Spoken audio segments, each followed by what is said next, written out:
All right, welcome back, everybody. So, last week we were talking about the power of story and imagination and creativity to push the boundaries of what we perceive to be realistic or possible, right? But what is stifling our ability to imagine what else could be possible, right? Well, this week we're going to be talking about capitalism. Okay, so first we have to define what capitalism is and then what it isn't. Okay, under capitalism, it's like an economic system, right?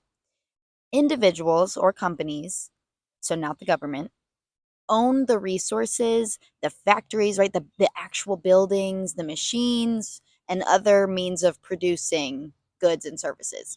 Okay, these individuals and these companies decide what to produce and how to produce it, and then also obviously how much to charge, right? The main objective is to earn a profit. So profit is the difference between the revenue from sales and then the costs of production. So how much does it cost to pay your employees, to pay your rent for your building, right? Like whatever else, the water, the electricity, the actual whatever you're selling, right? The let's say you're selling hats, the fabric. I don't know how to make a hat, but I'd assume you need fabric, right? But after you pay for all of that and you made your sales, what else is left over? That is your profit. So a key injustice of capitalism comes down to the distribution of profit.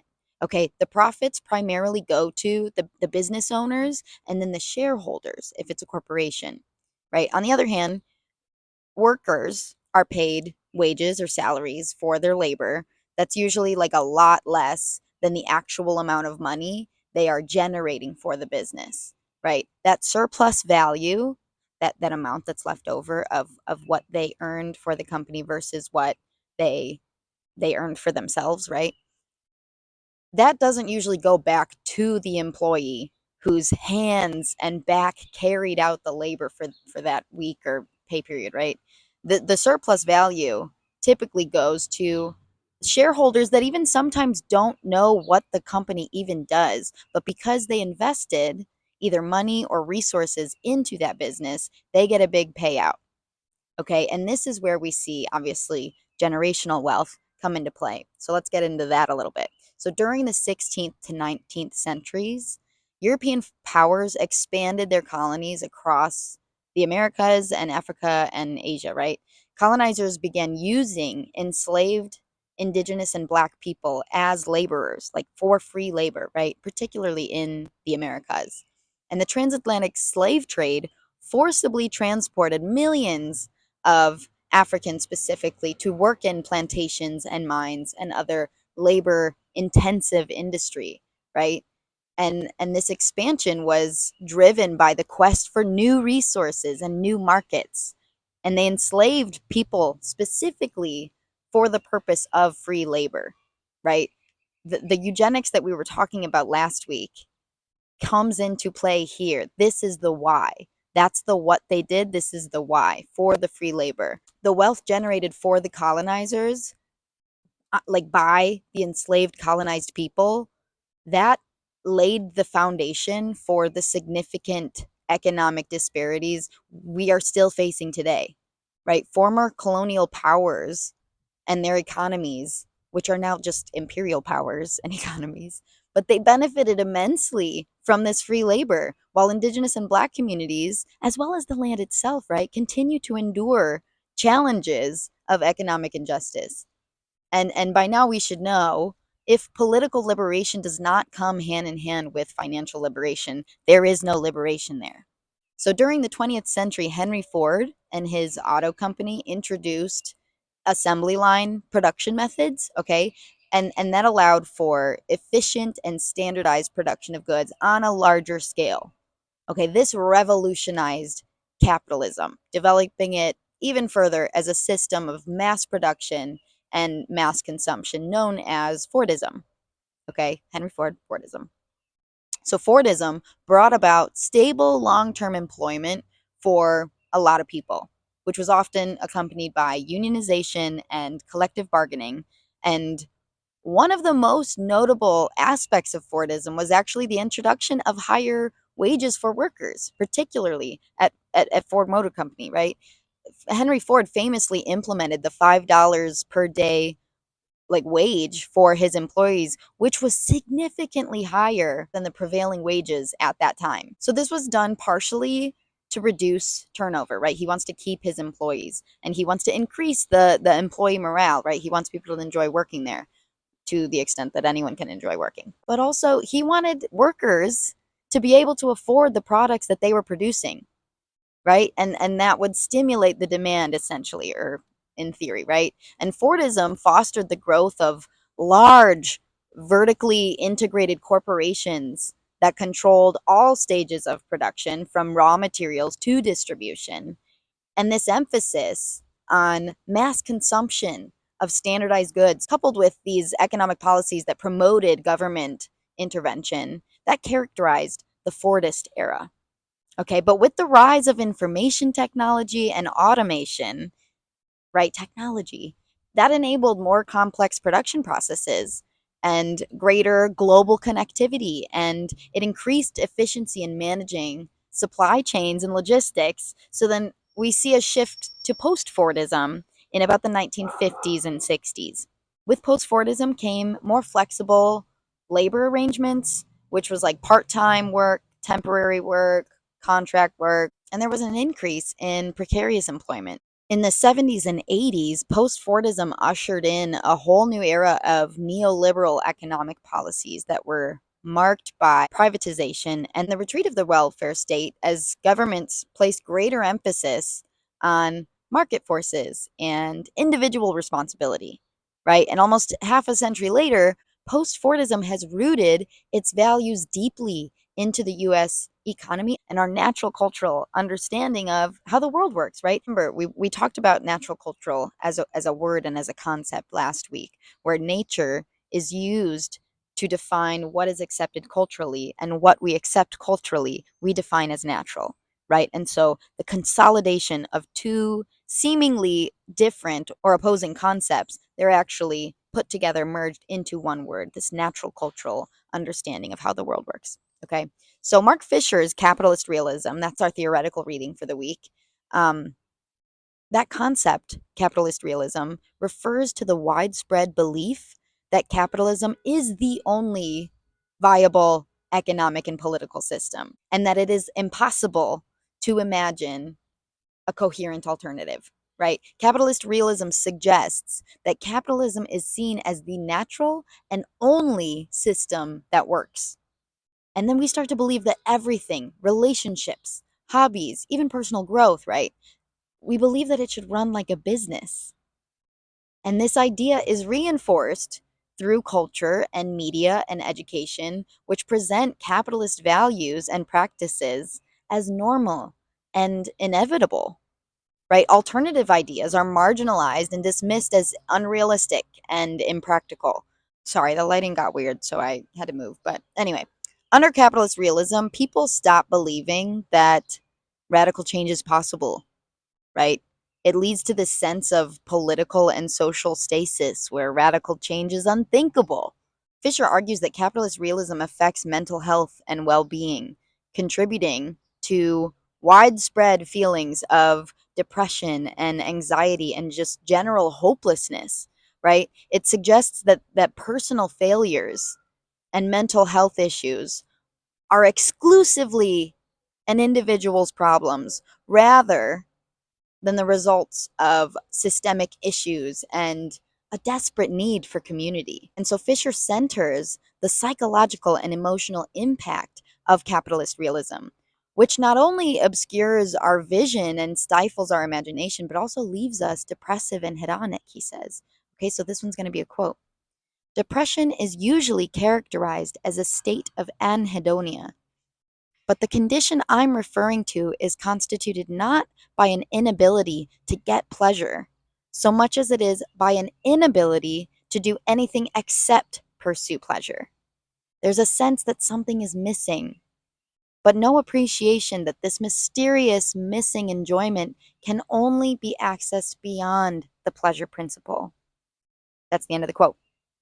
But in the midst of this fog, Fisher offers a glimmer of hope, a call to arms against the forces of apathy and resignation, right? Fisher jokes about corporate anti capitalism, how store managers perform hating the audit, but they do it anyway, and that how this participation, which is anti-bureaucratic while compliant, actually reinforces the power of the system, right? Fisher cites Deleuze's conceptualization of control societies where there is no physical authority figure waving a finger at you to get things done, right? Like I got a speeding ticket in the mail with a photo attached of me driving. I had no actual interaction with any police officer. I didn't even know that it happened until it got in the mail, right? That's the sort of thing. So there isn't necessarily always a physical human embodiment of this power. It just has become omnipresent, right?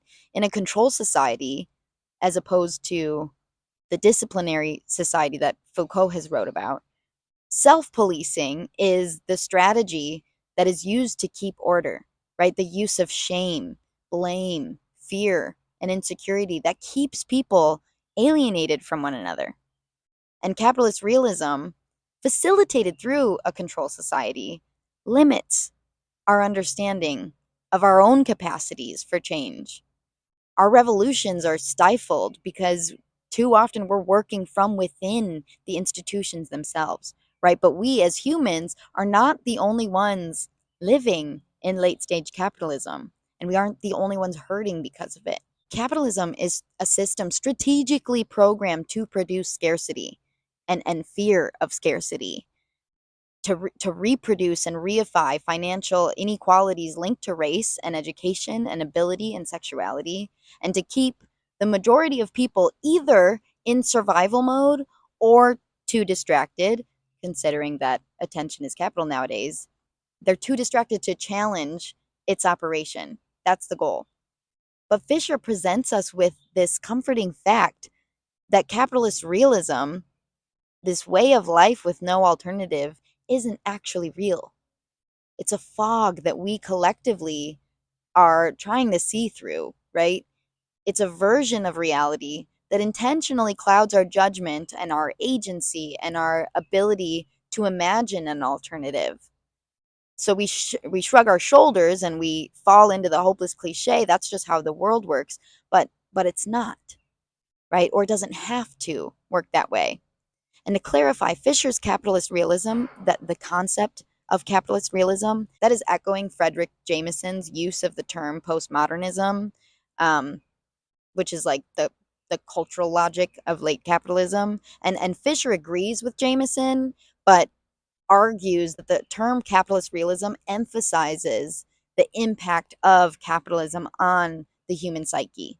And what we are dealing with now is a far more pervasive sense of exhaustion, according to Fisher, right? And honestly, Fisher's writing is way more accessible to the public than, I would argue, a lot of different scholars, which makes it that much more useful if we ought to actually do something rather than just continue to discuss pragmatics as the world burns. So Fisher asks, literally in the title of this book, are there any alternatives to capitalist societies and economies and cultural practices and values? Right. And in that question, he's sort of referring to and citing the former British Prime Minister Margaret Thatcher's infamous declaration that there is no alternative when it comes to the market economy. Right. And not only is that sort of the slogan of capitalist realism, according to Fisher, but it also reflects the general attitude toward daily life. Fisher says, this is a quote, capitalism has colonized the dreaming life of the population. End of the quote. It has constrained, capitalist realism has constrained our expectations of what can and can't happen. Imagination isn't practical or realistic unless it's being commodified under the logics of capitalist realism, which makes them critical tools for liberation, right? Fisher articulates that reflexive impotence, which is a concept that refers to a sense of powerlessness or an inability to affect change that comes from the belief that one's own actions will never have any meaningful impact on a situation. That is what reflexive impotence means. But he's saying that that is an effect of bureaucracy. feelings of apathy and disillusionment and hopelessness due to a dissatisfaction with systemic violence and exploitations and inequalities that characterizes reflexive impotence. And so Fisher articulates this one's going to be a sort of longer quote. Reflexive impotence amounts to an unstated worldview amongst the British young. Many of the teenagers I worked with had mental health problems or learning difficulties. Depression is endemic. It is the condition most dealt with by the National Health Service, and it is afflicting people at increasingly younger ages. The number of students who have some variant of dyslexia is astonishing. It is not an exaggeration to say that being a teenager in late capitalist Britain is now close to being reclassified as a sickness. By privatizing these problems, treating them as if they were only caused by chemical imbalances in the individual's neurology and or by their family background, any question of systemic causation is ruled out. The quote is going to continue here. Many of the teenage students I encountered seemed to be in a state of what I would call depressive hedonia. Depression is usually characterized as a state of anhedonia, or the inability to seek pleasure. But the condition that I'm referring to is constituted not by an inability to get pleasure, so much as it is by an inability to do anything else except pursue pleasure. There's a sense that something is missing, but no appreciation that this mysterious missing enjoyment can only be accessed beyond the pleasure principle. In large part, this is a consequence of students' ambiguous structural position, stranded between their old role as subjects of disciplinary institutions and their new status as consumers of services. In his crucial essay, Postscript on Societies of Control, Deleuze distinguishes between the disciplinary societies described by Foucault, which were organized around the enclosed spaces of the factory, the school, and the prison, and the new control societies in which all institutions are embedded into a dispersed corporation. Okay, that's the end of the quote. So Foucault's analysis focused on disciplinary societies characterized by enclosed institutions such as factories, schools, and prisons, where power operated through physical confinement and hierarchical surveillance, right? But Deleuze observes a shift towards control societies, where institutions are integrated into a dispersed corporate framework, extending beyond the physical boundaries and penetrating into various aspects of daily life. So, unlike the centralized control mechanisms of disciplinary societies, control societies exert their influence through decentralized networks, permeating virtual spaces, and exercising surveillance through technology and information systems. So individuals are subjected to continuous monitoring and modulation, which blurs the boundaries between public and private spheres, right? The experience of being a teenager in contemporary capitalist Britain verges on being pathologized, with mental health and learning difficulties often privatized and attributed solely to individual neurology or family dynamics, which dismisses and discourages any consideration of systemic social factors. And unlike traditional depression, characterized by anhedonia, the inability to experience pleasure, depressive hedonia, as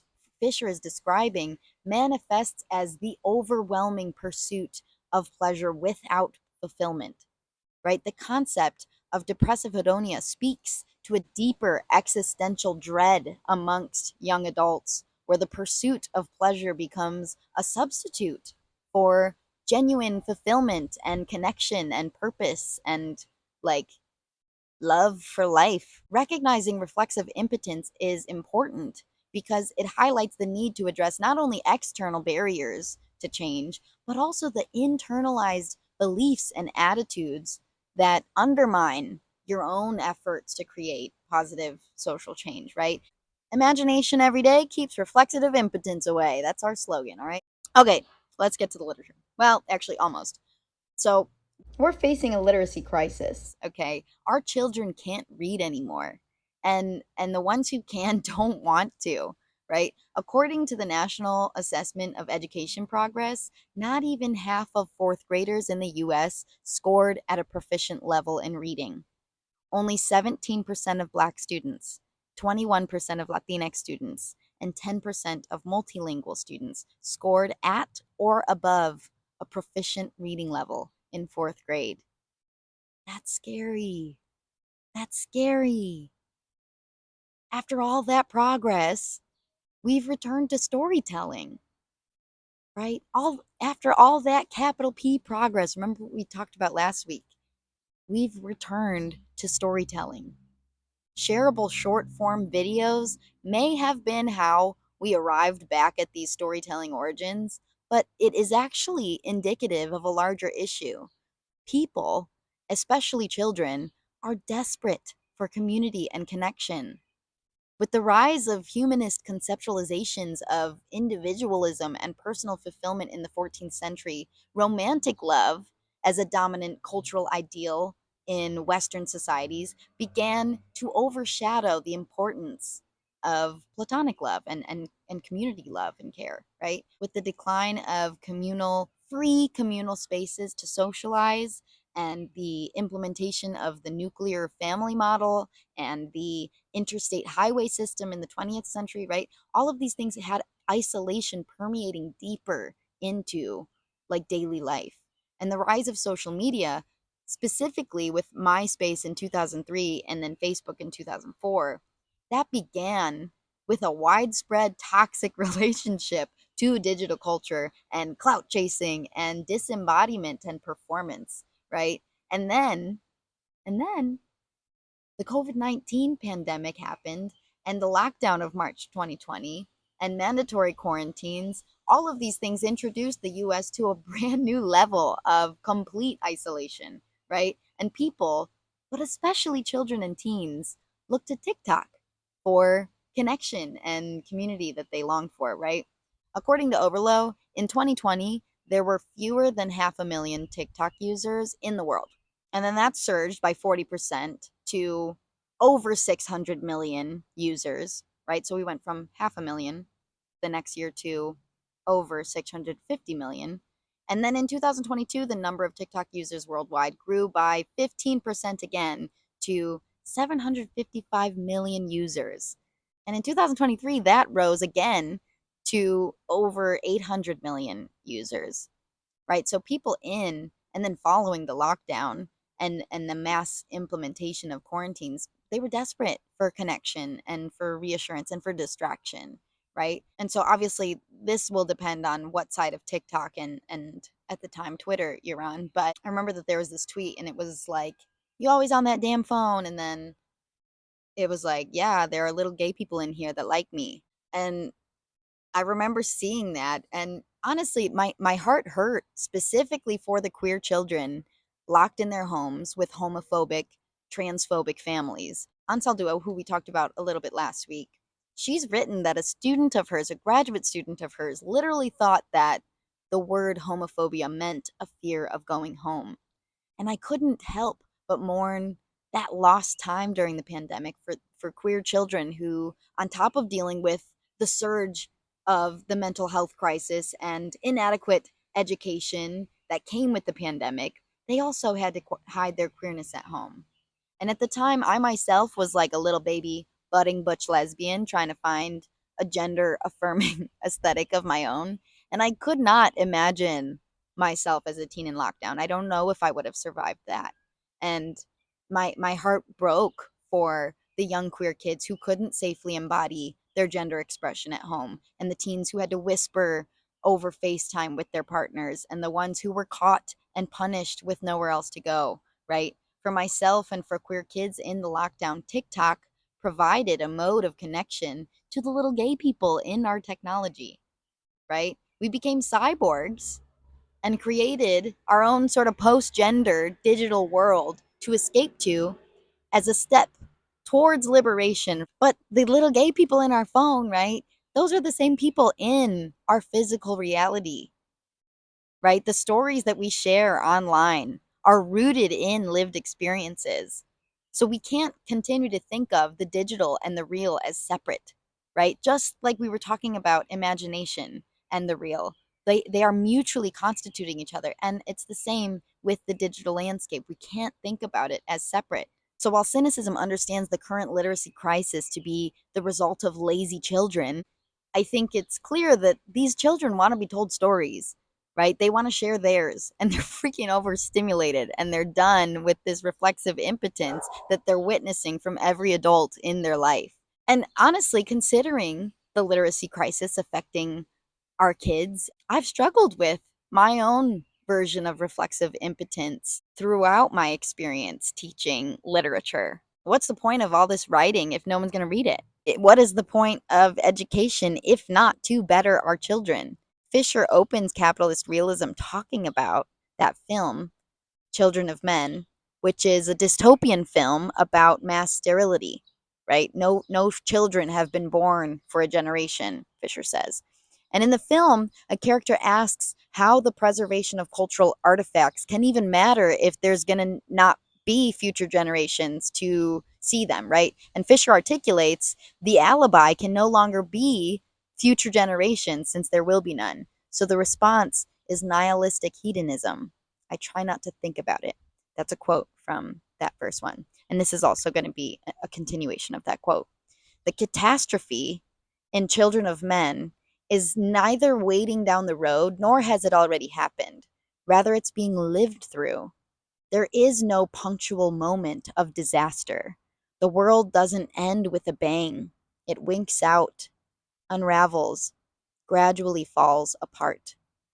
The crisis in Children of Men is male infertility. So the issue isn't necessarily immediate human death, but rather an inability to produce and sustain human life. So it is a slow living while dying, right? The dying of scriptocentrism. We talked about scriptocentrism last week, the idea that written texts are more valid and superior to other forms of documentation or communication or whatever.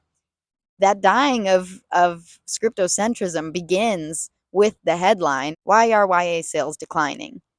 That is a real headline. Why are the sales of YA books, young adult books, declining? And then the shift towards orality or the transmission of knowledge through spoken words rather than written texts, that sort of begins with another headline. Can we get kids off smartphones? That's a literal article that I found online, right? The dying of scriptocentrism creates the return or a turn to a collective value of orality. We want to tell and hear stories more than we want to read them. And while the turn or return toward orality emerges from the comfort and connection of our digital world, we know that those are not separate, right? Considering a symptom of the literacy crisis in the US is a lack of desire to read, perhaps we pay attention to the behavior of children, right? They aren't necessarily obsessed with watching YouTube and TikTok videos. They want to hear stories.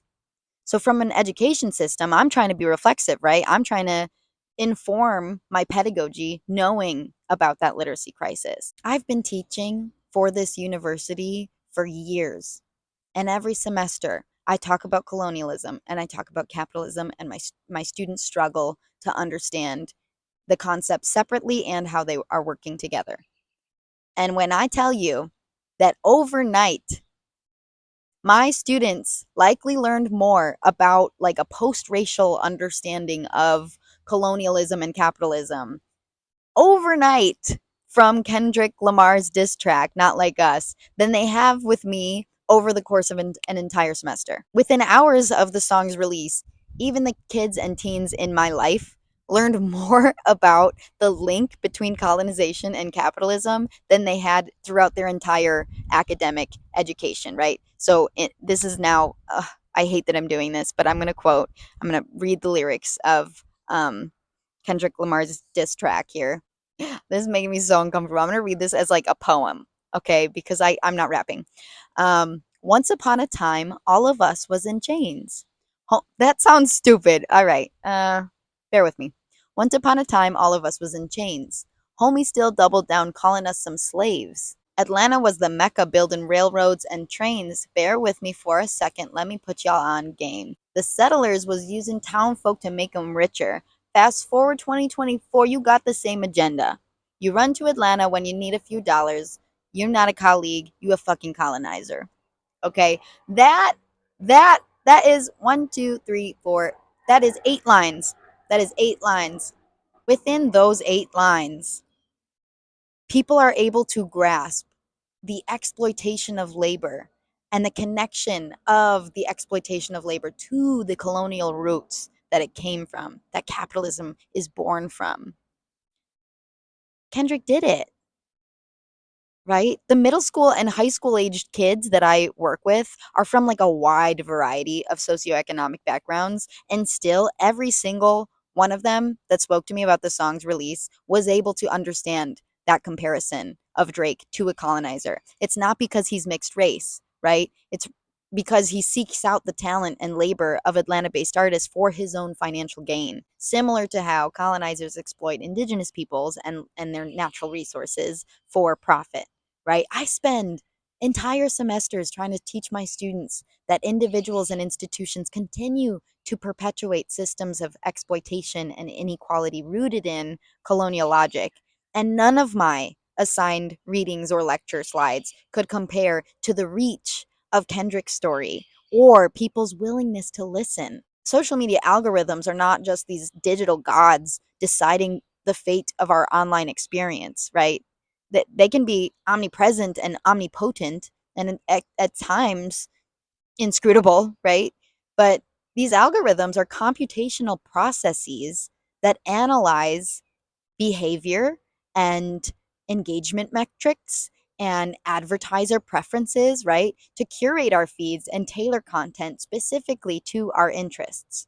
Algorithms are not sentient beings. They are computational processes designed by humans to serve a very specific purpose. And what is that purpose? Profit. Always. Always profit. Always attention. These algorithms reflect the priorities and the values of the platforms that are deploying them, right? Which often includes maximizing user engagement and obviously then promoting revenue, right? So metaphorically speaking, if the algorithm were a digital god, it would like show up at our doorstep with a big old smile screaming at us, "Here, I thought you'd like this, also buy this thing." Right?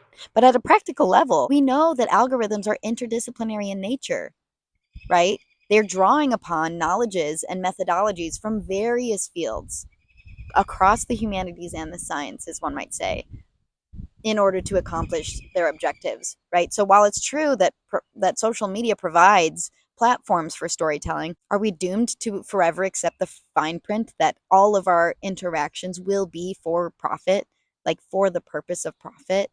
That these platforms of connection are not actually about connection but about money. So this week we're working with a few episodes of the Netflix series Black Mirror. Season 1, episode 2 is called 15 Million Merits, where like little hamsters, people are riding exercise bikes to earn credits to spend like for their own entertainment pretty much. And so this episode is taking capitalist realism to a whole new level. So as you're watching it, pay attention to what you see and what you don't see, right? Where are Earth's more than human inhabitants in that episode? How is the man of capitalism omnipresent? Meaning they're there almost controlling everything, but you can't actually see the man, right? There is no man, but where is that force throughout the film? And then season 3, episode 1 is called Nosedive, where a woman is so desperate to boost her social media score that she'll literally do anything to chase popularity.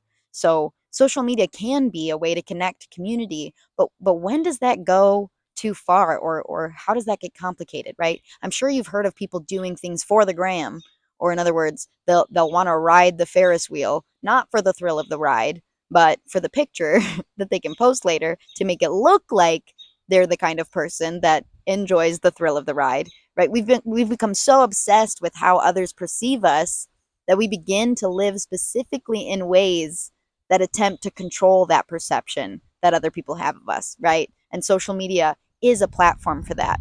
So I've also seen all of the episodes of Black Mirror. So if in your discussion post for the week you want to include a different episode as well, that's perfectly fine. All right, I'm super excited to hear what you all have to say about this lecture and how this lecture relates to these stories. Right, part of why I'm not discussing the stories is because you got it. You don't need that. Stories are stories, right? These big words, capitalist realism. Yeah, I'm gonna break that down. But the story, you got it. Trust yourself. All right. Good luck.